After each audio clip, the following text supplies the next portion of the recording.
Hello and again welcome back to my YouTube channel Danish career counselling and I am with you doctor Mohammad Danish.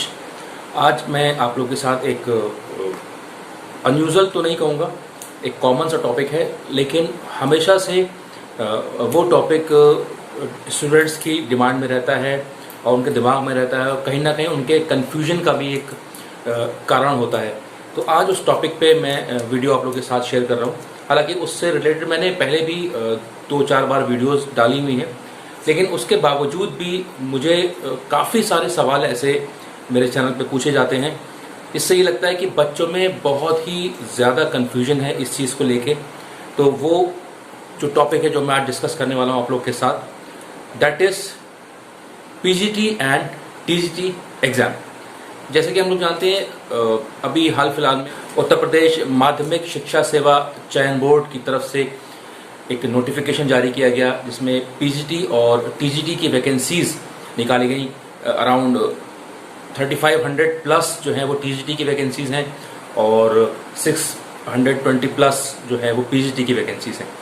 तो सबसे पहले हमें ये जानना होगा ये पीजीटी टीजीटी होता क्या है, कौन लोग हैं जो इस टीजीटी और पीजीटी के लिए एलिजिबल होते हैं, क्या प्रोफेशनल डिग्री वाले जैसे कि एमबीए, एमसीए, बीटेक, एमटेक वगैरह वगैरह, क्या इस तरीके के कोर्सेज किए हुए लोग भी टीजीटी या पीजीटी का एग्ज़ाम दे सकते हैं, या इससे जुड़े हुए जो भी सवाल हैं जो कि मैंने अपने चैनल पे देखे और अदर चैनल पे भी लोगों ने पूछे हैं, तो उन सबको मैंने ध्यान में रखते हुए एक छोटी सी वीडियो आप लोगों के साथ बनाने की कोशिश की और मैं आज इसको शेयर करूँगा आप लोगों के साथ। तो इस वीडियो को एंड तक देखिएगा, कहीं भी स्किप मत कीजिएगा। और अगर आपको ये वीडियो पसंद आती है तो उसको ज़रूर लाइक करिए, शेयर करिए और सब्सक्राइब करिएगा मेरे चैनल दानिश करियर काउंसलिंग। सबसे पहले हम बात करते हैं कि पीजीटी क्या होता है। पीजीटी और टीजीटी।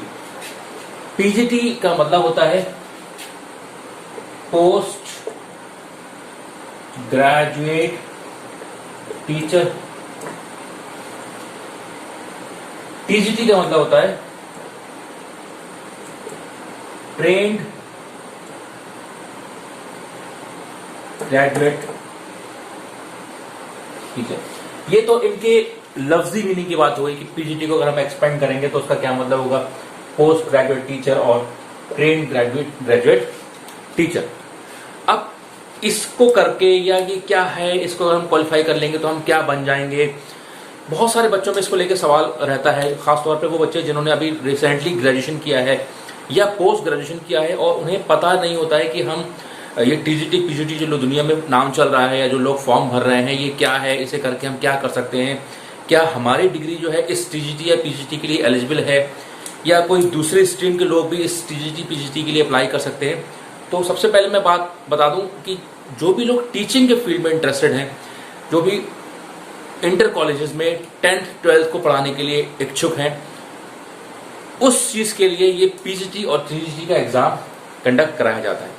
पीजीटी मतलब पोस्ट ग्रेजुएट टीचर, टीजीटी मतलब ट्रेन्ड ग्रेजुएट टीचर। आपने देखा होगा जब हम लोग किसी भी 8th पास करने के बाद 9th में एडमिशन लेते हैं, उसके बाद 10th, 11th एंड 12th, तो 11th 12th को पढ़ाने के लिए देखा होगा डिफरेंट टीचर्स होते हैं और 9th 10th को पढ़ाने के लिए डिफरेंट टीचर्स होते हैं। ओके, तो जो 11th और 12th को पढ़ाते हैं खास तौर पे, they are called post graduate teachers, PGT. ठीक है, उसके लिए कंडीशन क्या है, उसके लिए कंडीशन ये है कि जिस भी सब्जेक्ट के लिए आप पीजीटी बनना चाहते हैं, यानी कि पोस्ट ग्रेजुएट टीचर बनना चाहते हैं या 11th और 12th के बच्चों को पढ़ाना चाहते हैं, उसके लिए उस सब्जेक्ट में आपके पास मास्टर्स डिग्री होनी चाहिए। पहली चीज कि अगर आप पीजीटी के टीचर बनना चाहते हैं, पीजीटी लेवल 2 टीचर बनना चाहते हैं, उसके लिए मैं आपको कंडीशन बता दूं। पीजीटी के लिए उस पर्टिकुलर सब्जेक्ट में, सब्जेक्ट या जो भी आपका विषय है, जिस विषय के आप, जिस हम बोलते हैं प्रवक्ता बनना चाहते हैं, जिस भी विषय के आप प्रवक्ता बनना चाहते हैं, तो उस सब्जेक्ट में आपके पास पीजी डिग्री होना चाहिए। पीजी से मतलब मास्टर्स डिग्री। ठीक है, आपने कोई एमए किया हो या एमएससी किया हो या एमकॉम किया हो, ठीक है, इस तरीके से आपके पास डिग्री है उस पर्टिकुलर सब्जेक्ट में, तो आप पीजीटी के लिए अप्लाई कर सकते हैं। स्पेसिफिकली अगर मैं यूपी की बात करूं, अगर जो उत्तर प्रदेश माध्यमिक शिक्षा सेवा चयन बोर्ड ने जो वैकेंसीज निकाली हैं, अगर आप उस नोटिफिकेशन को पढ़ेंगे और उस नोटिफिकेशन में जो एलिजिबिलिटी क्राइटेरिया, जो उसका जो मिनिमम एलिजिबिलिटी क्राइटेरिया होता है कि कौन कौन लोग अप्लाई कर सकते हैं पीजीटी के लिए, तो सबसे पहले आप उस जिस सब्जेक्ट के हैं उस सब्जेक्ट की एलिजिबिलिटी क्राइटेरिया देखिए। उस एलिजिबिलिटी में देखिए लिखा रहेगा कि आप उस सब्जेक्ट में स्नातकोत्तर उपाधि से हम बोलते हैं post graduate PG, MA, MSc या एमकॉम, ये आप पास किए रहें। उसमें कंडीशंस नहीं है कि आपके 60% हो या 55% हो, अभी तक एज सच कोई परसेंटेज का क्राइटेरिया उसमें नहीं है। 50% भी अगर आपके हैं तो आप उसमें अप्लाई कर सकते हैं, 50% या 50% से ऊपर अगर आपके हैं तो आप पीजीटी के लिए सूटेबल है, ठीक है। और उसके लिए आप एंट्रेंस दीजिए। एंट्रेंस में क्या होता है, जो भी पीजीटी का सिलेबस यानी कि जो भी सब्जेक्ट में आप टीचर बनना चाहते हैं उस सब्जेक्ट की आपको बहुत गहराई से समझ होना चाहिए, बहुत इन डेप्थ नॉलेज होना चाहिए। उसी पे आपसे मल्टीपल चॉइस क्वेश्चंस के फॉर्म में पेपर आएगा, ऑब्जेक्टिव क्वेश्चंस होते हैं। अगर मैं यूपी के पीजीटी की बात करूं तो उसमें करीब 125 क्वेश्चंस आते हैं और 125 क्वेश्चन जो है आपसे पूछे जाते हैं। कोई नेगेटिव मार्किंग नहीं होती, पहले भी नहीं है, नहीं थी और इस बार भी नहीं है और आगे देखते हैं, लेकिन इस बार भी नेगेटिव मार्किंग का कोई प्रावधान नहीं है। तो उसमें आप अप्लाई करेंगे, आप एग्जाम देंगे, 125 क्वेश्चन करते हैं तो 125 में आप ज्यादा से ज्यादा कोशिश करेंगे सही करने की। तो उस बेसिस पे उसके बाद फिर आपका होता है इंटरव्यू। 125 क्वेश्चंस आपने रिटर्न में दिए, उसके बाद फिर आपका इंटरव्यू होगा। इंटरव्यू और रिटर्न के मार्क्स मिला के फिर सिलेक्शन होता है। और उसके अलावा अगर आपने कुछ एक्स्ट्रा डिग्री ले रखी है, जैसे कि अगर आपने बीएड भी कर रखा है या अगर आपने पीएचडी भी की हुई है या एमएड किया हुआ है या कोई एमफिल वगैरह किया हुआ है, तो उसके 25 नंबर हैं, जिसमें कि 10 नंबर आपके पीएचडी के हैं और आपके 10 नंबर शायद एमफिल के हैं, 5 नंबर एमफिल के हैं, शायद 5 नंबर बीएड के। इस तरीके से टोटल 25 नंबर जो है वो आप क्लेम कर सकते हैं। इस तरीके से टोटल जो एग्जाम होता है पीजीटी का, यूपी का खासतौर पर, वो होता है 500 मार्क्स का, 500 नंबर का, जिसमें से करीब आपके करीब 425 नंबर जो हैं वो एंट्रेंस एग्जाम से आते हैं यानी कि रिटन एग्जाम से। उसके बाद 50 नंबर जो हैं जो इंटरव्यू के होते हैं, यानी कि हो गए आपके 475 नंबर। और 25 नंबर जो होते हैं वो इन सब चीज़ों के, जैसे कि आपने पीएचडी की हुई है या आपने बीएड किया हुआ है या आपने एमएड किया हुआ है या एमफिल किया हुआ है, तो उसके ऊपर आपको मार्क्स मिलते हैं। तो ये एक नेटशेल में मैंने आपको पीजीटी एग्जाम के बारे में बताया। और पीजीटी एग्जाम क्वालिफाई करके आप जो है किसी भी अच्छे इंटर कॉलेज में, सरकारी गवर्नमेंट कॉलेज में आप प्रवक्ता के पद पर कार्यरत होंगे और गवर्नमेंट जॉब होगी, परमानेंट जॉब होगी, अच्छी सैलरी होती है, 80 प्लस के आसपास सैलरी बैठती है जाके, बहुत अच्छा अमाउंट होता है। अब हम बात करते हैं इसका जो दूसरा वर्जन है, that is the trained graduate teachers, that is TGT,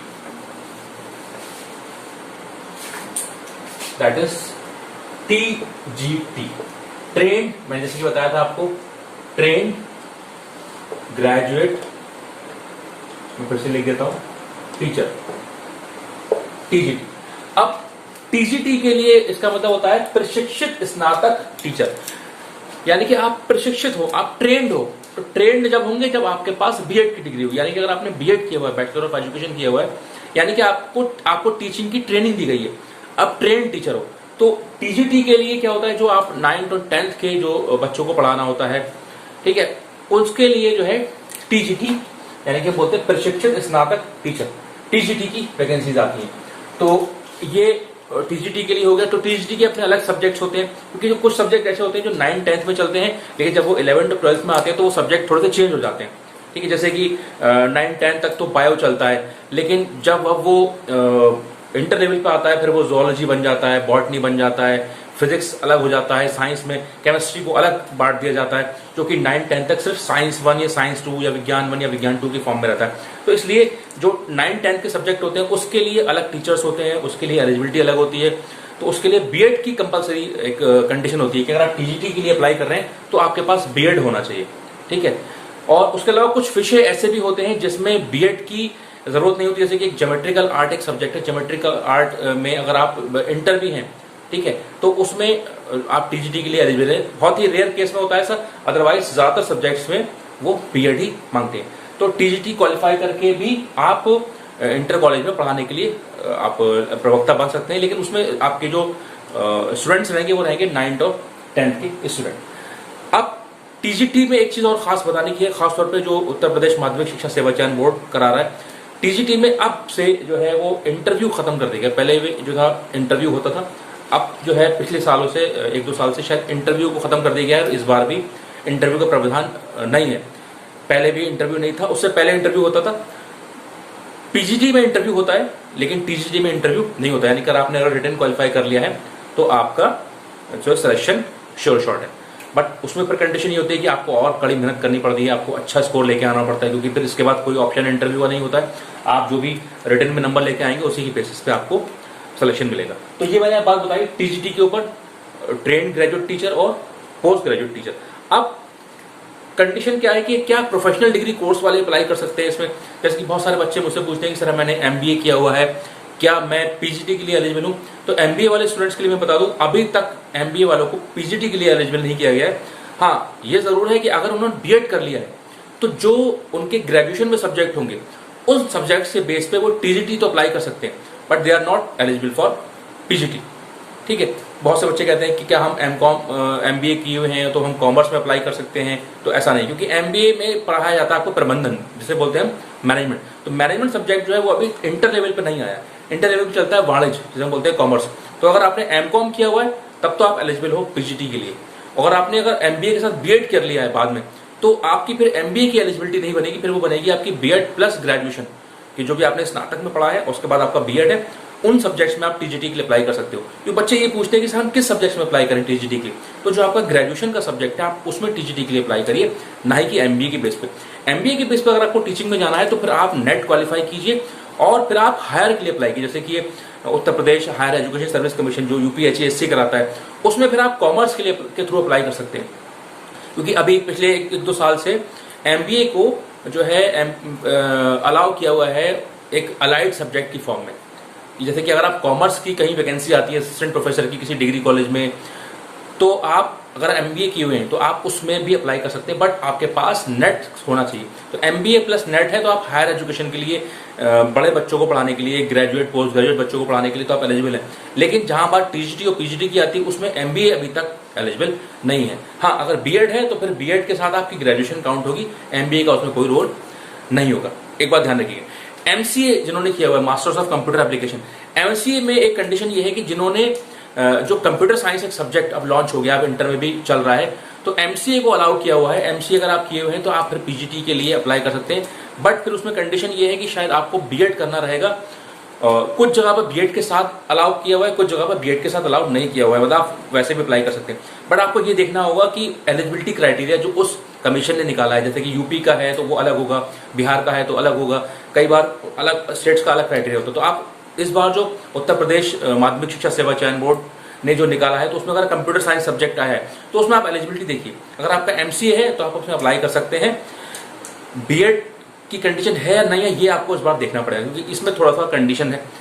रही बात और कोर्सेज की, जैसे कि एमटेक वगैरह है, तो अभी एमटेक का यानी कि एमटेक का जो सब्जेक्ट है वो अभी कहीं पीजीटी में कहीं विजिबल नहीं है, कोई रिफ्लेक्ट नहीं करता है। लेकिन फिर भी आप लोग देखते रहिए कि अगर हो सकता है कि मैथ्स वगैरह के लिए एमटेक को अलाउ किया हो, लेकिन अगर आप उसमें पाते हैं कि ऐसा कहीं कोई एलिजिबिलिटी नहीं दे रखी है तो फिर एमटेक को उसमें अलाउ नहीं किया जाएगा, खासतौर पर मैथ सब्जेक्ट में। तो ये रही बात एमबीए की, एमसीए की, एमटेक वगैरह की। अदरवाइज पीजीटी के लिए नॉर्मल कंडीशन है कि आपका पोस्ट ग्रेजुएट होना चाहिए उस सब्जेक्ट में, और अगर आप टीजीटी के लिए अप्लाई करना चाहते हैं तो आपका उसमें बीएड होना चाहिए। ठीक है, तो ये मैंने आपको एक बहुत ही डिटेल में बताने की कोशिश की कि क्या होता है पीजीटी टीजीटी एग्जाम, और इसे करके हम कहाँ जा सकते हैं और क्या हमारा आगे स्कोप हो। तो अगर आपको ये वीडियो पसंद आई हो तो उसको जरूर लाइक करिएगा, शेयर करिएगा और सब्सक्राइब करिएगा मेरे channel Danish career counselling. Thank you very much, thanks for watching.